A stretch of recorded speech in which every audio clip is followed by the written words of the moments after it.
Kehidupan dalam kuburan jauh lebih panjang dibandingkan kehidupan di dunia. Nabi SAW bersabda, "A'maru ummati baina sittina wa sab'in." Bahwa usia umatku itu hanya berkisar 60 sampai 70 tahun saja. Sedikit yang lewat 70 tahun. Kalaupun ada usia yang sampai 100 tahun itu sedikit sekali. Tapi kebanyakan di bawah 70 tahun, umumnya umat Rasul itu sudah meninggal dunia.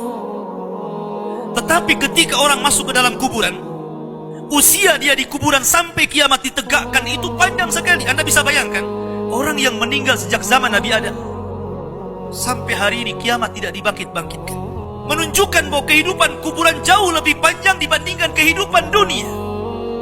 Dari sinilah maka wajar seorang mukmin harus takut dengan kehidupan kuburan. Ma'asyiral muslimin yang dimuliakan Allah Azza wa Jalla. Tetapi para ulama mengatakan, apakah orang yang mendapatkan azab kubur itu munqati atau mustamir, terus menerus ataukah terputus? Kata para ulama, azab kubur itu hanya terputus dengan tiupan sangkakala Israfil. Ketika itulah Nabi SAW menceritakan bahwa Allah Subhanahu wa Ta'ala memerintahkan kepada Israfil untuk meniup sangkakala yang pertama. Disinilah azab kubur terputus. Karena ketika itu seluruh orang mati, baik orang yang ada di atas bumi atau yang ada di bawah bumi, baik kalangan jin, baik malaikat, kecuali makhluk-makhluk yang Allah kehendaki saja, semua hancur.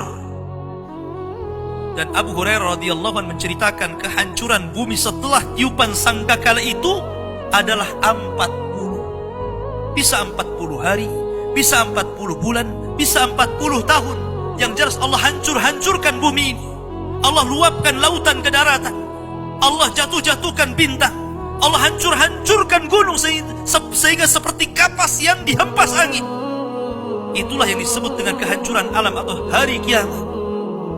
Baru setelah kemudian bumi tidak bulat lagi, tapi bumi terhampar. Allah ganti bumi yang kita pijak dengan bumi yang baru. Itulah yang disebut dengan padang mahsyar. Maka disitulah Allah Subhanahu wa Ta'ala memerintahkan Israfil untuk meniup sangkakala kebangkitan. Yang kedua kalinya Israfil pun kemudian meniup sangkakala.